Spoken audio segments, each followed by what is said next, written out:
I have watched a lot of interesting movies and I have a whole list for that.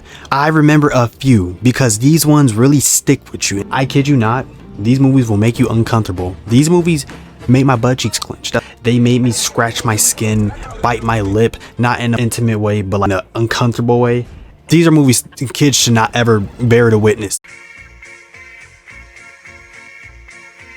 Gremlins is it's an interesting movie. If you grew up in like the 2000s, or not 2000s, I'm only 2007, but like if you grew up around like people born in like the 90s, most likely, this movie is like a classic. These monsters, they're minions, but the devil is influencing them because these motherfuckers are pure trolls.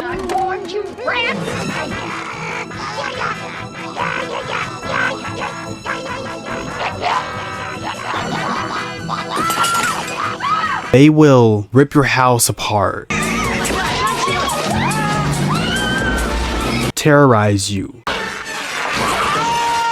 play with your microwave and throw metal inside there. And kids, do not do that. Don't ever do that. They'll kill you in the most cartoonish way, right? Which is really fucked up when you think about it. Like, they're just laughing at you. If you know anything about gremlins, you know that these guys are really messed up and just like they have issues. And basically how they became a thing is from Mowgli, this little creature that's like a gremlin, but he's like, I guess you call him like the unk of gremlins. How they format these gremlins, the old Chinese guy, you know, he said, oh, do not do any of these, you know, you cannot break these 2 rules. And what they do, obviously they break the rules. You cannot spill water on Mowgli, right? You cannot feed him before midnight. You can't do any of that, which gets me like, okay, what if, you know, there's daylight savings time, or, you know, your clock gets messed up, or I don't know. But what particularly got me so uncomfortable with this whole gremlins shit is when they get water spilled on them and then they end up eating food, right? Because when you spill water on the creature, he duplicates of that creature, right? But they all have those sorts of different personalities. You know, you got an evil one, you got a goofy ass one, you got a crackhead one, even a tweaker, bro. And guess what? The kid does that. He feeds all the ones that got multiplied from Mowgli. And all I gotta say is this scene particularly had me really uncomfortable.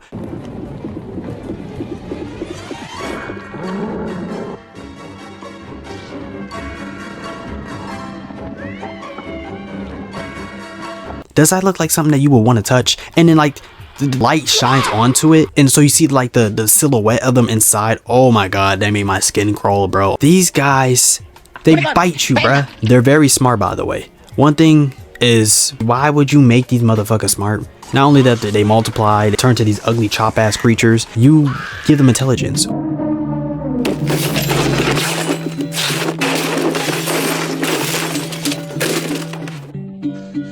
What the fuck are we doing, bruh? And Mowgli, he stays cute and stuff, but bruh, he's a smart ass nigga too. Like, bro, in number 2, you will see him like trying to save basically the building, because like in number 2, it's like the same plot, you know. The guy spills water on the Mowgli again. He feeds him and he multiplies, and then, you know, the things that multiply, they eat, so and so, right? And you know, it's so weird. Every time he gets water spilled on him, he always seems to spawn the evil one, and that evil one never likes him.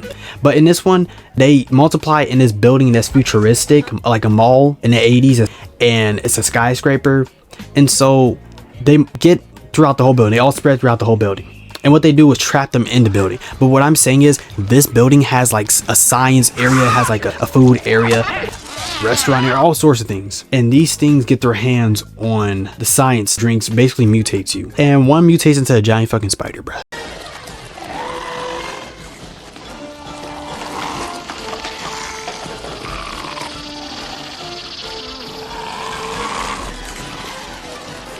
And I kid you not, that scene really made me uncomfortable. I don't have arachnophobia, but the way those things, like I said, the texture and sliminess just makes you really feel uncomfortable. Like, what the fuck?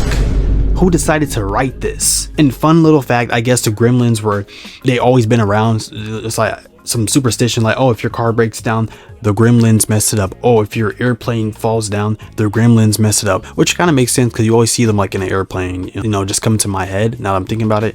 That Fortnite trailer where like the gremlins were introduced in Fortnite. But still, gremlins are just, I would not want to deal with these motherfuckers. Give me the bat. Come on. Give me the bat. Give me the bat. Scaredy cat. Now, when talking about the human centipede, this movie is, if there was a word for this type of film, I genuinely don't know who gave this person this idea to make a film like this, where you tie a person's mouth to somebody's ass, right? Yeah, I'm not getting into too much details. Basically, that's what this evil scientist decides to do to this girl. He's an evil surgeon. He ties her mouth to some girl's, you know, booty, bruh. Basically, he has this philosophy or something. I don't know. I can't really remember. I watched it probably 4 years ago, and it's not a movie I would rewatch. Like I said, this movie made me uncomfortable. I discovered it on accident, and I really regret that I ever did watch that movie, because I couldn't use the bathroom for like a good, I just felt really uncomfortable just because this movie just puts that idea in your head. It's so fucking weird, bro. Like, who comes up with this idea, right? Somebody had to write this and direct this movie, by the way. Yeah. And this girl, you know, she's basically stuck. She can't move her mouth, and the surgeon keeps adding more people, like, you know, human centipede. It's like a line of humans tied up to each other boobies, bro. You might be wondering, does he ever untie them? No, he doesn't. They don't ever use a bathroom. Well, no, they use a bathroom, but just in each other's mouths.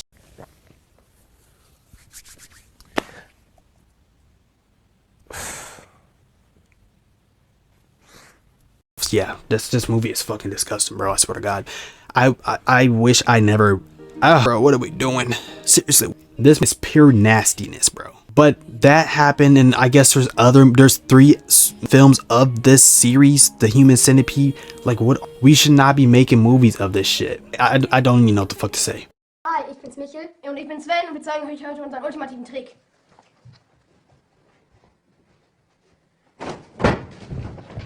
The Girl in the Basement is a movie I watched like 2 days ago.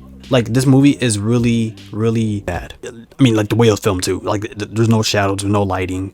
Everything's flat. But the story carries the film, okay? Basically, this dad has like this weird obsession with his daughter. He doesn't want her daughter to fall in love with people. Basically grow up, because she's like finna turn 18, bruh. She found her a boyfriend, and the dad finds out about it. And he's very obsessed. Like, he's very controlling. And okay, you might think, okay, a controlling dad is not that bad.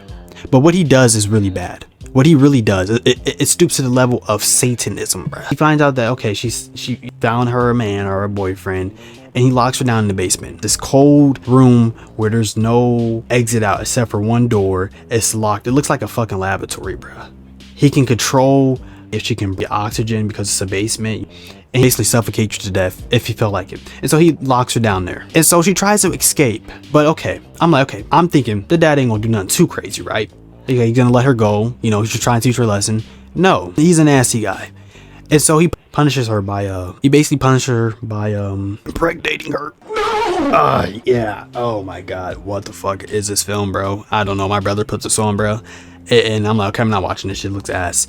And I slept all night watching the movie because the story was really good. She stays down there for at least 30 years. Her mom, her sister is wondering where she's at, right? They thinking that she left the family without telling anything to them. Whole time she's in the house basement, and nobody knows about it except for the dad, bro. She raised her kids. Those are her dad's kids. Okay, we're not going into detail. Basically, you get the whole idea.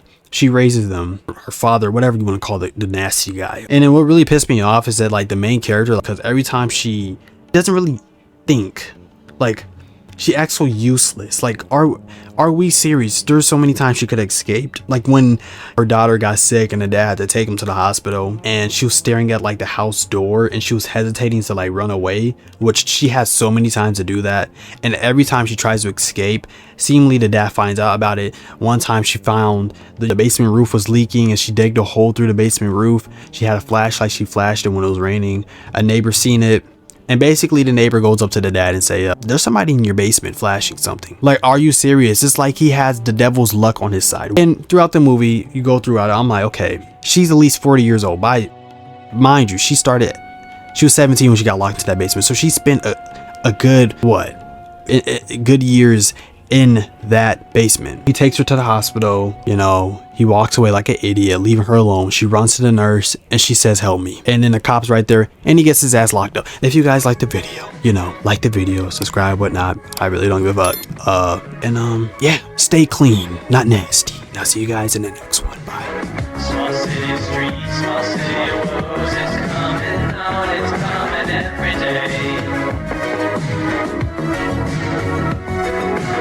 I see the change, I see the walk, I see the stars, and then no longer up city.